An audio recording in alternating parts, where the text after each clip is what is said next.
All right. So we are going to have a look at Pitra doshas. And Pitra literally means ancestor.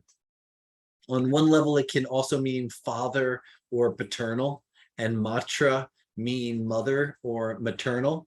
But when we just say Pitra dosha, we mean ancestor problem. And dosha meaning problem, pitra, ancestors. And pitra dosha indicates that there's some problem in the ancestors within the last 7 generations.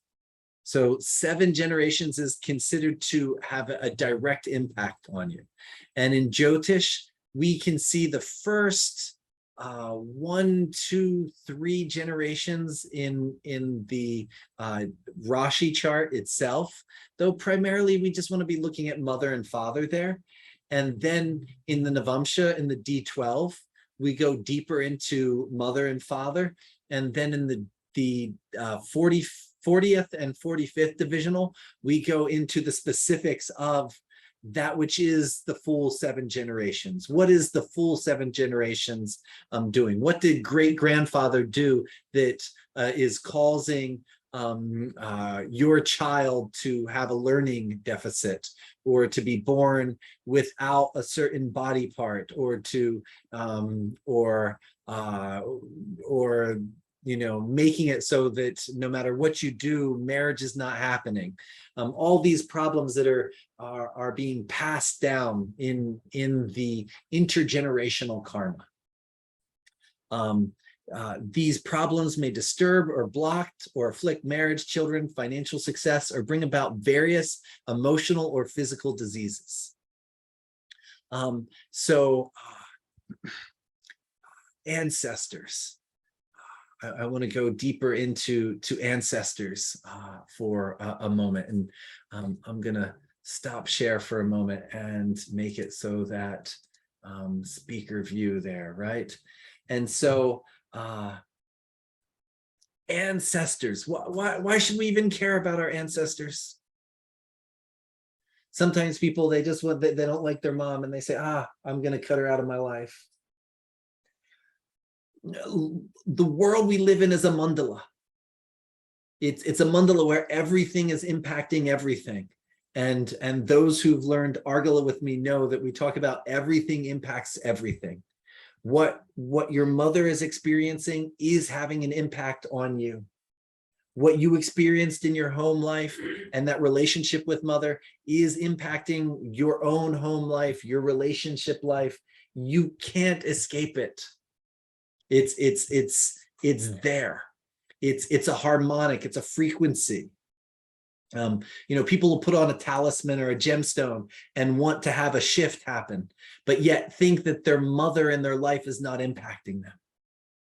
So we have the living ancestors that have given us our genetic material, and then we have those ancestors that have passed onwards. And the key from a physiological, materialistic perspective is they've given us our genetics. We are made of them. I have my grandmother's nose. I have my grandmother's eye color. I have my father's cheeks and jaw, and my beard grows like his did. Me and all my brothers, we went bald early, just like my mother's father. So we are made of the ancestors. The basic genetic material that we are is them. They aren't living somewheres looking at us. They're living right here inside of us. And so when we do ancestor ritual, you could imagine that it's somewhere out there, or if you want, you can right here inside of us. For some people, it was easier to imagine that they were outside living in a different realm, and for some of us, it's easier to get that they're right here in our genetic material. And it's both. It's not one or the other. Just to clarify that. And so, yes. So why do the ancestors matter? And how do they matter?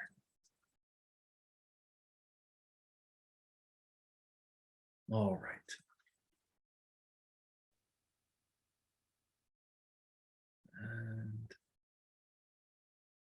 Okay. So, and simple indications. I use the word simple because these are the general understanding rules, and there's always little intricacies that give various fine tuning of these indications. And we're going to look at, I have a slide for each one of these, and some of these have 3 or 4 slides. So the sun or moon being placed in the Barakastana. And for those listening who don't know what Barakastana is, for movable signs, the 11th house, for fixed signs, the 9th house, and for dual signs, the 7th house. So sun and moon being placed in the Barakastana will give us some ancestor problems, some blocks in life that are related to some ancestral karma. And if we don't address that ancestral karma, there's these areas of life that are going to be blocked because of it. The sun or moon placed in a Mars-ruled Amsha. And that Amsha there means the Navamsha. So the sun or moon in Aries or Scorpio will indicate some anger, the ancestors are unhappy with something. And secondarily, and it's in brackets here because according to Prashnamarga of Harihara, he just says Mars Amsha, but the tradition teaches us that it's both Mars and Saturn's Amshas. And so secondarily, a Saturn-ruled Amsha, meaning Capricorn or Aquarius. So sun and moon in the Navamsha of Mars or Saturn-ruled sign will give some ancestor problems. Now, it's severe if the sun and moon are placed in the Barakastana and in a Mars or Saturn Amsha. Number 3, Mars placed in the Barakastana of Leo or Cancer. And we could also say, again, Saturn. So Saturn or Mars placed in the Barakastana of Leo or Cancer. Then we have the sun or moon being cursed, meaning aspected by 2 or more malefics. 5, the sun or moon conjunct 2 or more malefics in the Navamsha. And to me, this one is much worse than number 5 is much more intense than number 4. The malefics 2 malefics conjunct the sun or moon in the Navamsha is you'll visibly, palpably be able to see it showing up. A malefic placed in Leo or Cancer in an unfavorable house from Lagna. So that means if Leo or Cancer are ruling the 6, 8, or 12, and they have a malefic in it. Then we have, and as I said, I'm summarizing these. And then we'll go into, there's a slide for each one of these. Then we have 7 and 8 are slightly different than the aboves, and we'll discuss how they're different. The 6th Lord in the 9th, or the 9th Lord in the 12th house. And then we have the sun or moon in the 6th house or conjoining the 6th Lord. And I'll talk about how those last 2 are different than the above. All right. So the first one given to us was the Barakastana. And so Pitri Badaka. So when the sun or moon are in the Barakastana, it's called Pitri Badaka. It means an unseen blockage, a blockage that we don't understand being caused by the ancestors. And the sun in the Barakastana generally shows blockage from paternal ancestors, while the moon is showing that it's the maternal side that the blockage is coming from. Some unhappiness on that side of the family. Mother, grandmother, mother's mother or mother, let's see, mother's mother or father, their mother or father. So it's going back through the maternal line. If the sun is afflicted in Barakastana and connected to the Lagnesha, the planet ruling the ascendant, this can give personality disorders that are not able to be resolved until the ancestral karma has been pacified. So again, sun afflicted in the Barakastana. So not just the sun being in the Barakastana, but there has to be some affliction, aspected by Mars or aspected by Saturn or Rahu. And it's connected. It's having some bandha with the Lagnesha, meaning the Lagnesha is also there, or it's in Parivartana with the Lagnesha. Then this can give a personality disorder that is directly connected to, you can see they inherited their father's neurosis or their grandfather's neurosis or something of that nature. And in this situation, we really want to understand when we're addressing this. We want to figure out who was that ancestor that this inherited personality disorder is coming from. And because we want to make sure that we can donate to whatever it is that would have supported or helped support or fix that issue. If the sun is afflicted in the body, okay. If the moon is afflicted in the Barakastana and Sambandha with the Lagnesha, again, compulsive issues associated with unresolved ancestral issues. And so here, the key word is in, with the sun, we have the personality disorders with the sun, and with the moon, we're getting a much more of compulsive issues. Compulsive meaning addictions, OCD, these disorders where a person can't stop pulling their eyebrows out or can't stop these kind of these types of disorders. It's Stephen, it's called trichotillomania, where they can't stop pulling out their eyebrows. I'm always biting the hair on my knuckles all the time. Oh my goodness! And now you can see whether it's inherited or not. And I have moon in Barakesha in Gemini, the knuckles. And you do have moon in Barakesha. Yeah.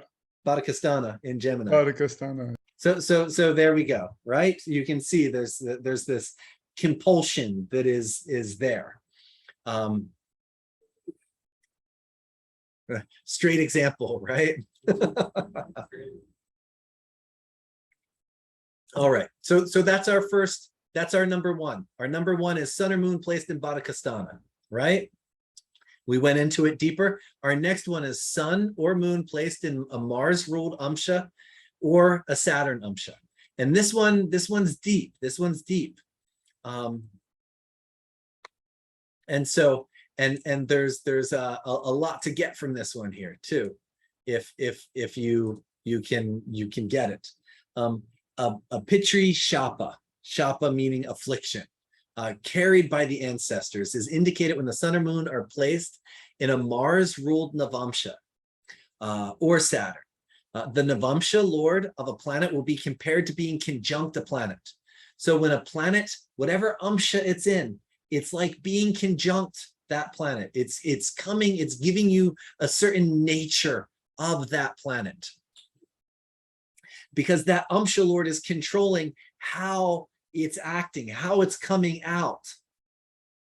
Everybody getting that? It's a key element here. And if you look at some of the examples I get, this really rounds it out a lot. We didn't discuss this when we studied Navamsha earlier.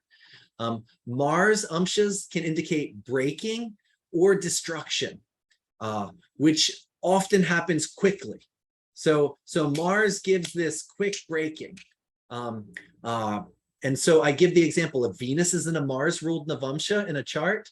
Divorce is often quick. When divorce comes, it's like, oh my gosh, I can't believe you did that. Get out of my life. It's this quick break. If an afflicted moon is in a Mars-ruled Saptamsha in a chart, it indicates loss of children, quick loss, like miscarriages. Mars generally represents some anger, some unsetness, some upsetness, and Scorpio is the more difficult of the Mars signs to overcome. And so sun or moon in a Mars Amsha is showing that the ancestors are angry about something. There's some anger there. They're not happy about something, and we need to pacify them. And we'll talk about pacification in a little bit. Now, Saturn indicates some type of neglect or disconnection with the ancestors. Aquarius is the more difficult. Just like Scorpio is the more difficult, Aquarius is the more difficult. Both the ones associated with Rahu and Ketu. Aquarius is the more difficult to overcome and considered to have a poisonous association. Saturn Amsha will indicate a slow, drawn-out suffering and loss. So Venus there, it indicates one of those marriages that just like, a divorce that just goes on and on and on. So Venus and a Saturn Amsha, it's not ideal. And you might be like, well, they're friends. Yeah, that's great, they're friends, but the divorce is, when that Venus goes bad, it's going to go bad slowly and with lots of suffering. And when we throw it into Aquarius, it has all kinds of more twisted activities and negative associations. If loss of a child is indicated, you know, we have moon in the Saptamsha, then there's an inability to conceive or a disease that's blocking conception. So, or the child may suffer some disease that either discontinues the pregnancy or creates a sickly child. So we can see that the Amsha of these planets is really flavoring how they're showing up in that area of life. And because the Navamsha is indicative of what our luck is, of what our well-being is going to be, it has the largest impact. So sun or moon in a Saturn or Mars Amsha is giving us some neglect of the ancestors, where there's some suffering coming from that, or some anger of the ancestors where we need to really appease and pacify. All right. So our next one is where we have both Barakastana and Navamsha situation. So it is a severe, and so sometimes let's just say sun is sun is in Capricorn. So it shows that there's some neglect of the ancestors. You've lost some of the traditions. The ancestors aren't happy because, you know, some grandmother had passed that cake recipe down. You know, my grandmother, it was the German cake was called Streuselkuchen, and the Streuselkuchen is like, she made it from yeast and it rose overnight, and that's what it was, like a coffee cake. Now, how many generations was that passed down? And if you lose that, how many ancestors are like, worked so hard to make sure that was passed down and that was lost? So, you know, sun and Capricorn, it's not that big. It's, yes, we got to do something to pacify it, but it's not big. But sun is also the planet of recognition. So that could show up as a person not getting the level of recognition they want in life because some of this ancestral stuff has been held back. What else is the sun representing in that chart that is not allowing the full fruition? But all this becomes more severe if the sun and moon are in the Barakastana and in either a Mars sign or a Saturn sign in the Barakastana or an Amsha of it. And so this indicates that there's a blockage and there's some really intense energy around it. It's an ancestral karma that is not allowing there to be a certain fruition in life. So for example, if the Lagna is Capricorn and the moon is placed in the 11th in the Barakastana Scorpio, then there's a Pitri Baraka from the maternal side. And since the moon's debilitated, it indicates some unethical practices or actions out of integrity that were done on the maternal side of the family that need to be propitiated in order for there to be peacefulness and prosperity in the person's own life. And you might be like, just because my grandmom stole it, why do I gotta not make any money because of it? But this is the way it goes. Grandmom did it. and she might not have suffered. But guess what? Because she did it, the eggs and that were fertilized, they held and they took that karma, and the certain genes that work with that were activated by that action. Okay. If it's an Aries lugna and the sun is in the Barakastana of Aquarius, if it is Aries lugna and the sun is in the Barakastana Aquarius, in the Rashi of Scorpio in the Navamsha, then it is Pitri Badaka. But because it is the sun, it would show that the condition comes from the paternal side of the family. Since the sun is in a Saturn sign, it indicates that there's a lack of something done and being and taken care of. There's some role that hasn't been carried out, or there was a duty that the ancestor did not carry out, that now is blocking your life from being fruitful. The Navamsha sign. The Navamsha sign will indicate the state of these ancestors. If it's a Mars sign, the ancestors are angry. If it's a Saturn sign, they will not give any guidance, leading to all sorts of wrong choices in the person's life. So how important to make sure that we pacify these ancestors, because we want the ancestors to be a support for us. We want the sun and the moon to be there for you, supporting you, holding you, helping you move forward, and there being pushti, well-being, fullness in your life. And we don't get the pushti, we don't get that fulfillment, that contentment in life if the ancestors aren't happy. It's that this, like sometimes in India, the tourist restaurants, there's a window, and if you sit at the window eating your food, the poor kids that have nothing come up and start knocking on the window, and you can't ignore them. They're just knocking on the window. It's like, how you can't enjoy your food if like they're knocking on the window, and they're a little kid that doesn't have any power, but your ancestors, they have power, they have control. They have the ability to withhold fruition of things in your life. All right. So Pitri Badaka can be caused by Mars placed. Okay, so this is, now we're on to our next one, right? Let's see, go back up. And so we did sun or moon placed in a Mars ruled Amsha, and secondarily a Saturn ruled Amsha. And then we showed how when it's also the Badaka, when 1 and 2 combine, we're getting a much larger problem. Now our next one, Mars placed in the Barakastana of Leo or Cancer. And so Libra has Leo as the Barakastana, and Mars will be the lord of the 2nd or 7th house. And so this shows ancestral karma that is blocking the ability to build financial stability and relationship happiness. Ouch. Ouch. Make those ancestors happy. Why suffer? Scorpio has Cancer as the Barakastana, and Mars is the Lagnesha and the 6th lord.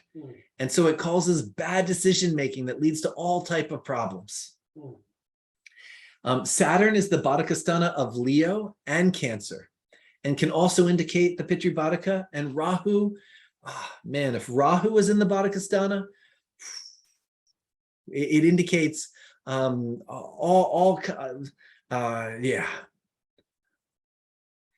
Rahu, whenever it's in the Barakastana, causes all kinds of problems, all kinds of blockages.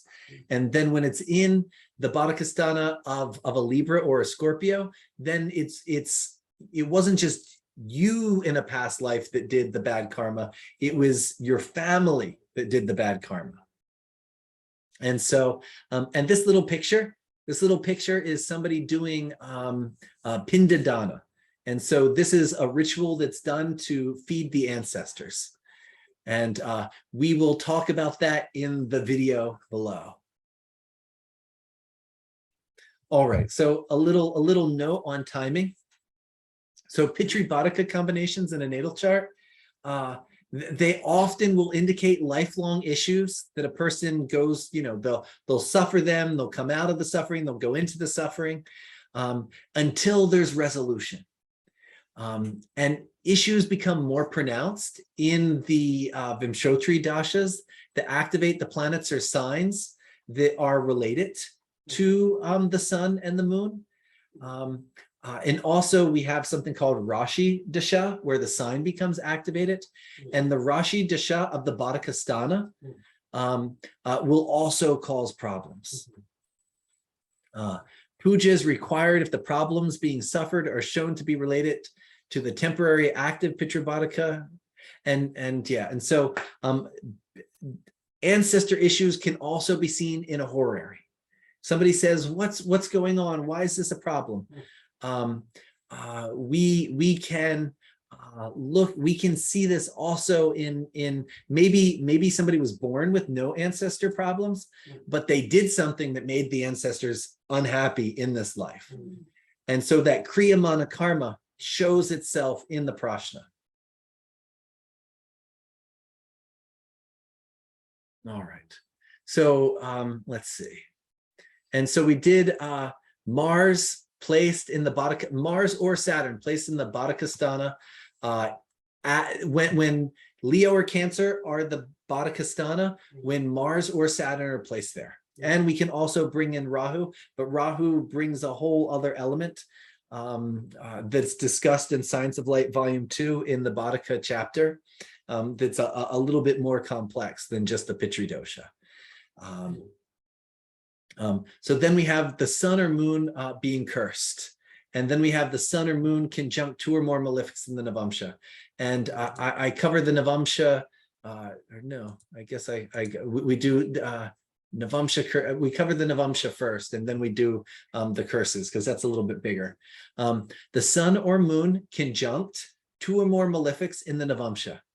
And this one you will generally see when there's mental health disorders, particularly let's say somebody's depressed and that depression runs in the family, or there's anxiety and that anxiety runs in the family. It will show up as an affliction in the Navamsha. If the sun and moon is in a sign of Mars and Saturn, then it's much more complicated. Much more complicated means we need double the amount of remedies. We have a much more fixed karma. When any of these different combinations overlap, it becomes a much more difficult karma to overcome. Just one, we can, the simple offerings that you learn in the video below are going to be able to help you overcome that dosha. When they start lining up, then we need a priest and we need extra practices to really break through and make the ancestors happy. This affliction in the Navamsha will often show up as abuse, trauma, addiction, mental issues, with the indicated parent that was often inherited from the grandparent. It's this intergenerational trauma that shows up when we see this combination. The Bhataka shows issues from unseen source and will therefore indicate unseen ancestors who have passed on from the earth plane, or who may have passed on for a short or a long time. The Navamsha Pitri dosha indicates actions done in one's own previous life that is causing affliction right now in the family line. So slightly different. All of these are Pitri doshas, but they will show up slightly different. All right. And so Harihara states that a malefic placed in Leo or Cancer is in an unfavorable house from Lagna gives ancestral problems. Similarly, the sun or moon being afflicted with the conjunction or graha drishti of an Agni graha and a Vayu graha, or hemmed between two malefics, can indicate a Pitri dosha.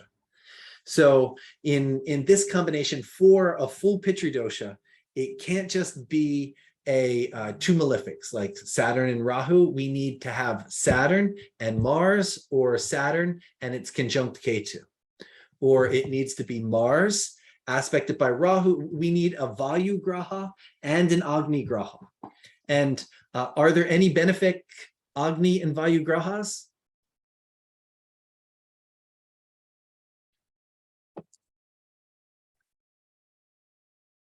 All the malefics are fire planets and wind planets, right?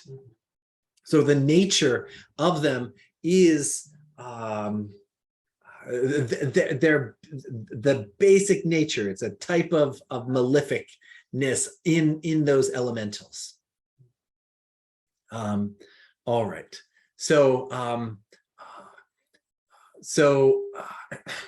if the sun or moon are either conjunct or aspected by a wind or fire planet, or they're hemmed between two malefics, which I learned recently, the English word for that these days is called besieged. The planet, it's besieged. There's a malefic on both sides. We say Krurantara. It's interesting, right? All right. And so Parashara has a whole chapter on afflictions from previous births. And he gives various combinations of suffering caused by paternal and maternal ancestral problems. Like, he's extremely specific. The combinations for suffering from ancestral karma, and he gives a whole chapter on this in the Purvajanma Shapa Dyotana Adhyaya in Brihat Parashara Hora Shastra. But summarizing it, the area of life, suffering will depend on the placement of the sun or moon or the house it lords. The sun and moon need to be weak or afflicted, and the karaka of the bhava involved, or the lord of the area of life, will be afflicted and related to the sun or moon. And this is making it a Pitri dosha. So I'll say it one more time. The area of life, suffering, will depend on the placement of the sun or moon, or the house it lords. So so the area of life, there's a sambandha with the sun or moon being afflicted. And the sun and moon themselves are weak or afflicted. And the karaka of the bhava is, so the karaka, so for the 7th house Venus, for the 5th house Jupiter, for the 10th house sun or Mercury, so that the planet that significates the activities of that house is involved and connected to the sun and moon in their affliction. This is Parashara's statement summarized.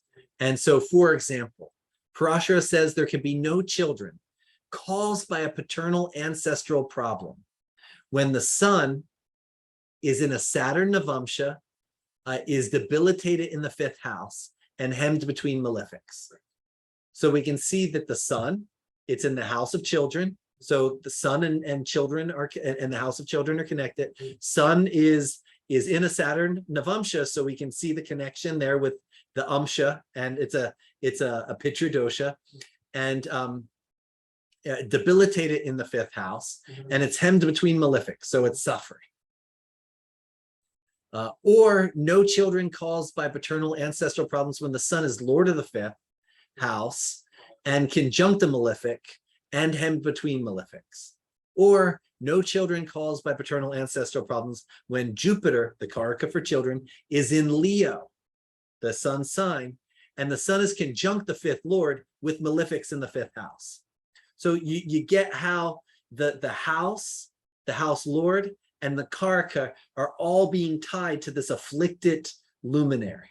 And here it's with paternal. And when Parashara goes into this, he really focuses on paternal ancestors and maternal ancestors. Later examples include the 10th lord as an indicator of paternal ancestors, such as no children caused by Pitri dosha when the 6th lord is in the 5th house and the 10th lord is in the 6th.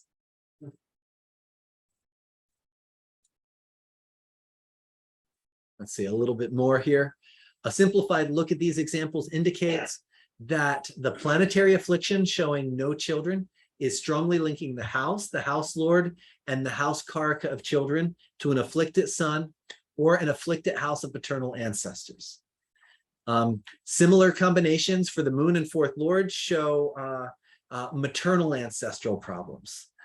These combinations can be associated with relationship problems if they're being tied to the seventh house and Venus, or to career if the 10th house and Mercury or the sun. The area afflicted by the ancestors will be clear based on these types of combinations. So we can see there's not just an ancestor problem. What are the ancestors blocking? And most of the time, you don't have to figure it out. The person comes and says, every career, every job I start, every business I start, it crashes. I can't seem to make it work. Or they come and they say, you know, we've been trying for 7 years to get pregnant and it's just not working. And we've had 3 failed IVFs. And so you look and all of a sudden you just see, oh, it just comes together. This is some unhappy ancestors here. All right. So our next one, remember I said in our list of that was given that 7 and 8 were a little different. Like there was, and we can see they all are a little different, but 7 and 8 are referring much more to living elders, which also are a Pitri dosha, because if your father beats you, there's an ancestor issue happening there. Like dad didn't just wake up one day and decide to beat you. He didn't, no father said, when I grow up, I'm not going to be nice to my kids. I'm going to beat the heck out of them. No father, no kid says that. You know, this negative action, it's coming from somewhere. So Harihara lists some other combinations that cause ancestor or elder problems. And that's the sun or moon in the 6th house or conjoining the 6th lord. It brings enmity to figures indicated by the sun and moon. And notice I'm saying enmity to figures indicated by the sun and moon, because it can be the birth mother or father. It can also, in this case, be the acting mother or father for this yoga. In the 6th lord, and then we have the 6th lord in the 9th house with the 9th lord in the 12th. And it creates grievances between the father or elders. And so these combinations, they are not pacified by the rituals that we learn in the video below about Pitri dosha. They are pacified by things that we do right here in this life. If Saturn is associated with this practice, it shows rituals that have been forgotten. Mars, something broken or some anger. And Rahu will show wrong actions that have created this.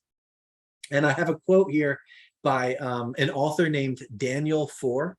And Daniel Four, his book is called Ancestral Medicine. And it is a book, and I might say this wrong, but he studied in Africa ancestral practices. He studied in Mongolia, and he studied with a few other cultures there, and became adhikara. He had authority to practice their ancestral rituals, and he took the heart of it, and in his book he created practices that are aimed to make the ancestors happy, that are very much approachable from a Westerner's, a modern industrial consciousness. But one of the things he says, a common question is, if my living family or recent ancestors are abusive, unloving, dysfunctional, absent, or otherwise uninspiring, why in the world would I want to connect with them? And then he says, one reason is to make sure that they're not already connecting with you unhelpfully. I love it. Just because your grandfather was a narcissist or an abuser or something like that, you might think you can forget about him, but it doesn't mean that he forgot about you and he's not there on the astral plane having some impact on your life. And so one reason is to make sure that they're not already connecting with you unhelpfully. Until the deceased join the ranks of the loving ancestors, they can weigh on the living relatives, connections with each other, and with older ancestors.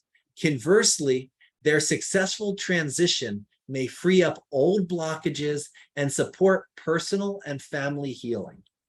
But at no point does relating with your ancestors call for opening yourself to harmful or abusive energies from your family, living or deceased. To the contrary, positive change may call for you to establish healthy boundaries, both with your living relatives and with any of the deceased who are troubled in spirit. So that is both for the living ones and those who've moved on and are not well on the other side. So do we cut them off and ignore them? No.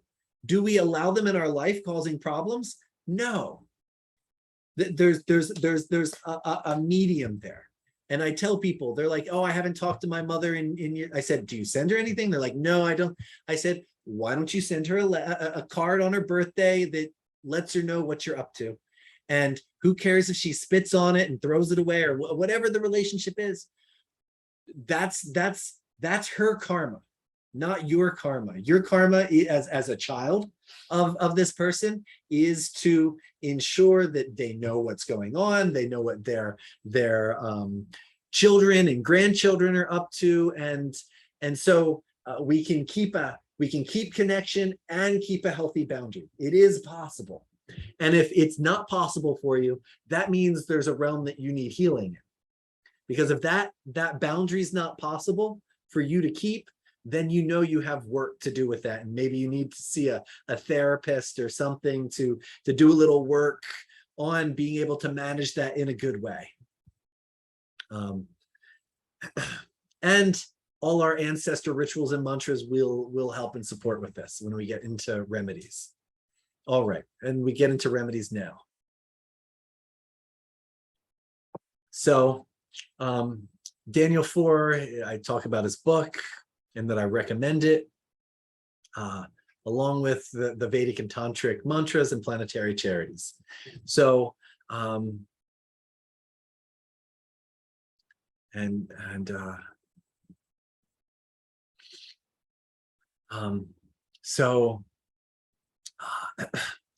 now, so when I have somebody who's a properly trained Brahmin or from a properly trained Brahmin family, and they see me and there's an ancestor dosha, I'll recommend the proper planetary charities and the Vedic rituals, and we're good, because that is the realm they live in.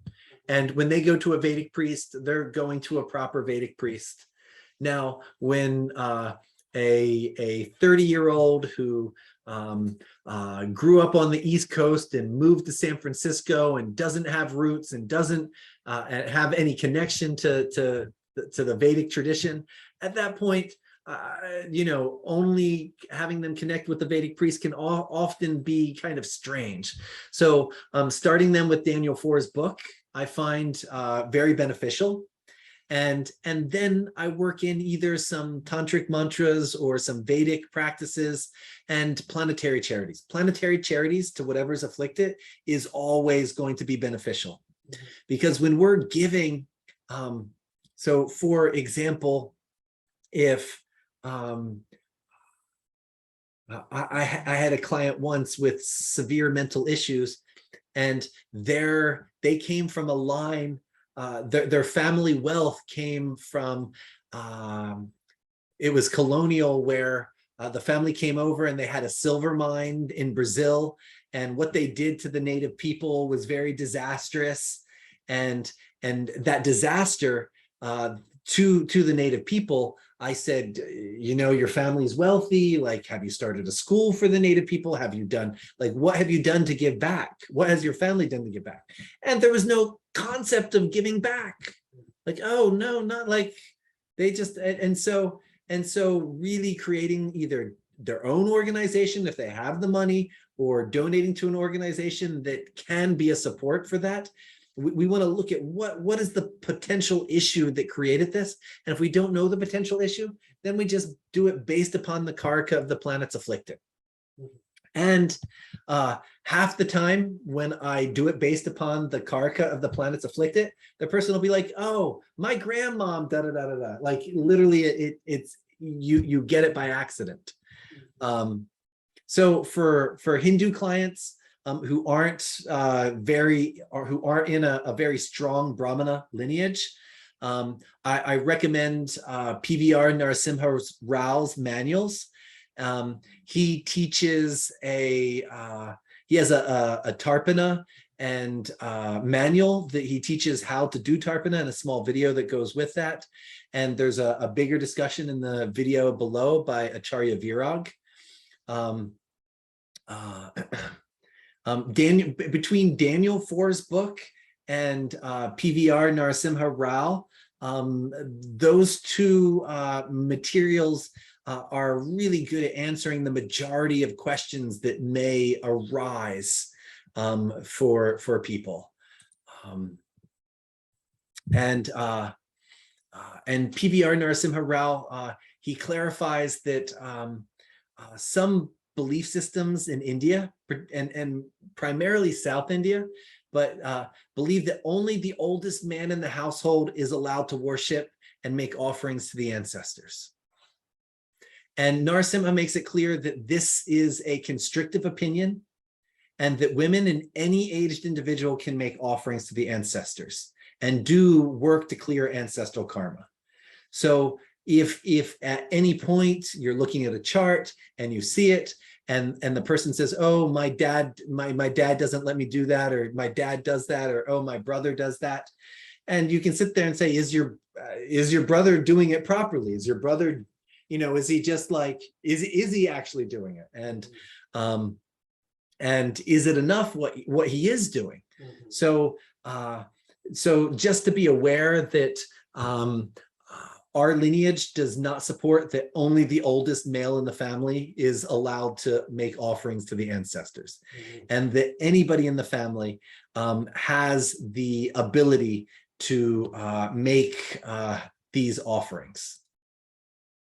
And you can see right here, water is this is water being offered with food. So this is food for the ancestors and water. All right. And so Garuda Purana, to back this up, says, oh Lord, and so this is Garuda, the vehicle of Vishnu in the Garuda Purana speaking. And Acharya Virag, I think on next Monday and next Wednesday, will be giving a class on the Garuda Purana and the rituals associated with this time of year of taking care of the ancestors. Garuda here says, oh Lord, now tell me who are authorized to perform the ancestral rituals, and what are the methods of performance prescribed in the Shastras? And Sri Krishna said, son, grandson, great-grandson, his brother and brother's progeny, so also sapinda progeny, meaning adopted children and such. All these are authorized to perform the rites. In their absence, Samodika, Elliot, Samanodika. It's very small here. What does it say? Yeah, S-A-M long A N-O-D-A-K-A. Yeah, he's just saying in their absence, then they can use plain water. No, it's talking about a type of progeny. Oh. Either adopted or I think even like niece, nephew, student type thing. Oh. If both the families are maleless or the males aren't doing the ritual, the women should perform the rites. So even Garuda Purana it gives permission for women to perform the rites. Oh. And here it does say if they're maleless, but our tradition does not support that only males can do this. In the absence of any family member or relative, the king may perform all rites. So it's saying that it is the duty of the state to make sure that the ancestors of the people living within its grounds are pacified, because ancestors will cause political issues. They will cause droughts. They will cause all kinds of these things. Garuda Purana also says, a woman or man who performs the rites for anatha preta, meaning just making offerings to the dead who did not have ancestors, obtains the fruits of performing thousands of sacrifices. So we can offer to our ancestors, and sometimes they do where you also can offer to those who didn't have progeny, who didn't have anybody that lived on after them, such as for example, all the like Veterans Day that celebrates all the vets who died. So, you know, somebody at 21 who died without children, he has no ancestors who are making sure that he's offered water and food at the appropriate times. So doing this for them, it brings great relief and blessings to you as well. Now, for effective remedy, ancestor ritual and offering should be done with appropriate mantra and planetary charity for the suffering area of life, and or the afflicted house lord, and or the planet in the house related to the dosha. So in the video below that talks about ancestor offerings, that is the standard that works for everybody. Now, when we look at in a chart, there's a block. The person isn't getting married because of the ancestor issue. Person isn't having kids because of the ancestor issue, or whatever's happening in that way. We do the ancestor offerings, and we also do the appropriate mantras and donations. So it's not just the ancestor offerings, but the mantras and the other remedies aren't as efficient if the ancestors aren't happy. So it's a dual approach. Now, anybody and really everybody should, and I don't like to use the word should, it is wise to be offering to our ancestors for your own growth and well-being and health. Eliot wrote that samanodika means distantly related. So it's not the So like a cousin or yeah. So someone else in the family. And Lakshmi saying of the same gotra, if somebody distantly related in the family is of the same is available. But notice Lakshmi that, you know, yes, there's the South Indian belief they have to be the same gotra, but then look at this statement from the Garuda Purana: a woman or man who performs the ancestral rites for somebody they don't even know. So it's not saying you need to, like, literally that soldier who died, who has no one after him, being able to offer some water and food for his spirit to have good transition. This is like performing 1,000 sacrifices. All right. And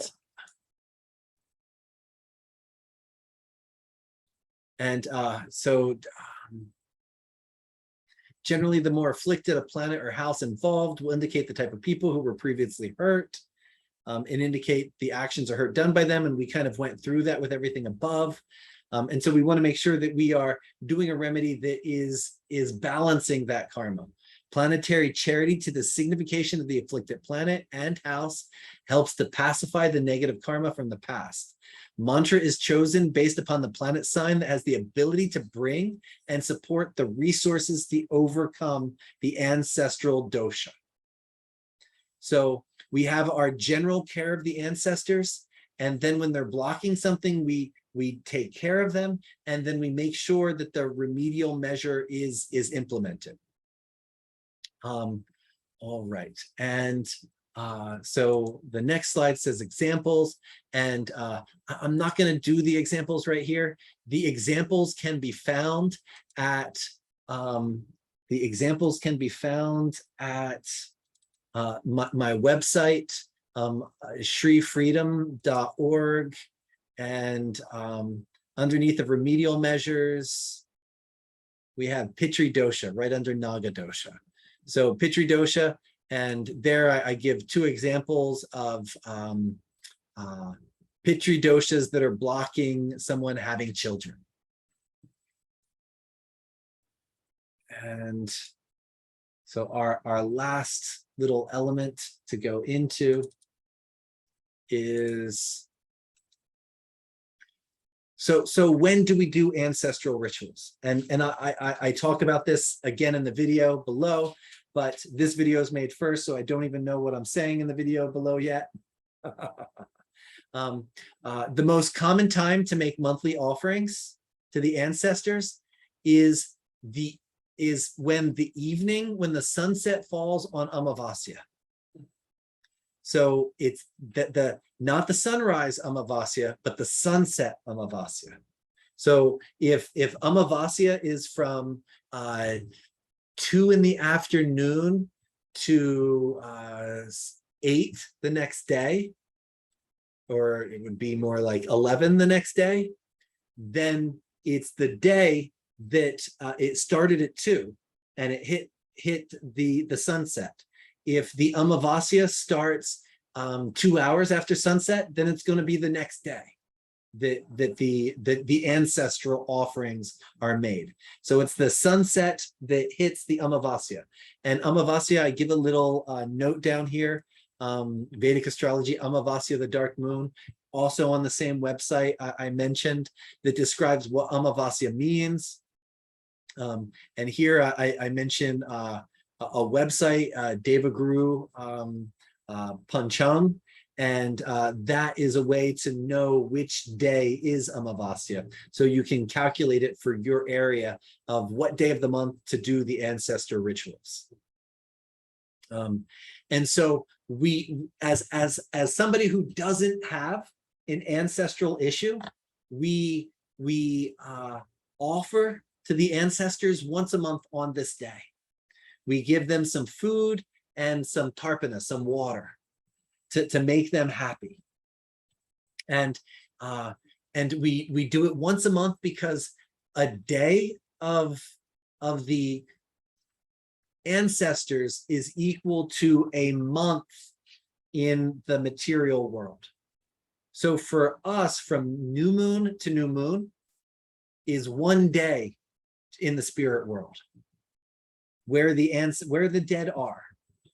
So if you, every dark moon, every Amavasya, offer them food, then every day they are receiving refreshment from you. Everybody got that? It's a simple concept. All right. One can also, so when someone just passes on in the family, it's also, we can also make for that particular person what's called the Punya Tithi, meaning for 1 year after they passed on the lunar phase that they left, we can make offerings to them on that lunar phase because it's their day-night cycle. They haven't fully joined the ancestors yet. So their timing is, it's almost like if you fly to a different time zone, it takes a little while to convert over. And for them, it takes 12 days to convert over. And that 12 days looks like 12 months to us. And so for that first year, if they died on the 5th waxing phase, then on the 5th waxing phase each month, we make some offerings for them to help them in their transition to join the ancestors. Now, during the year, the best time to do pacifying rituals and offerings to the ancestors is the 2 weeks from the full moon of the month of Bhadrapada till the Amavasya of the month of Ashwin. And so this basically correlates to what we, our realm of Halloween. And Halloween, All Saints Night, at the moment in time, we look at it as October 31st or November 1st kind of zone. And it's in a, how to say it, it is in a Gregorian calendar. And Julius Caesar said, I don't like this lunar calendar. The priests are involved. I want something that there's no priests involved in. And he created a solar calendar that wasn't a sun moon, a lunisolar calendar. And that Julian calendar later was altered by the Catholic Church and became the Gregorian calendar. So when people say, oh, the calendar, oh, the month, they mean, oh, the Catholic month. Like it is a Catholic calendar that the world is using. And so when we say Halloween is October 30th, and we say that day's Halloween, that is based upon a Catholic calendar. Now, without getting into too much calendrical stuff, if we use the sidereal calendar, then it is the month, the full moon of the month of Bhadrapada till the Amavasya of Ashwin. So it's these 2 weeks that we feed the ancestors. Now, if we use a tropical calendar, in the tropical calendar, it will be from the 2 weeks previous to the first new moon after the fall equinox. And we've, with the sidereal, we've kind of come back a little bit. And so if you think about the new moon of the fall equinox, that is Halloween. That's falling plus or minus in our realm of Halloween. And so this Halloween All Saints Night, Dia de los Muertos, this connection to the ancestral realm is seen by multiple cultures all over the world. And if you look monthly, we do it at the sunset of the dark moon. And what is the fall equinox? But it's like, again, another dark moon. It has that dark moon energy. So we're a sunset, we're a dark moon, we're a fall equinox. So you see those frequencies are lining up, and that is opening the doorway to the ancestors. And that is why during, it's called Pitri Paksha. Paksha means the half phase of the moon. From full moon to new moon to full moon. So from this coming full moon to the next new moon is Pitri Paksha right now. And during this time, this is the time period where every day we can make offerings to the ancestors because the gateway to them is open. Rituals to take care of ancestral doshas, if a priest is going to do it, are done during this window, because this is the window that if we make offerings and do all kinds of mantras and rituals, it has the ability to alter and change things. I always, during this 2 week period, do a little genealogy work, go in and see what I can trace of grandmothers, and I work on getting those names so that I can have the names of all those ancestors. Mm-hmm. All right, so great.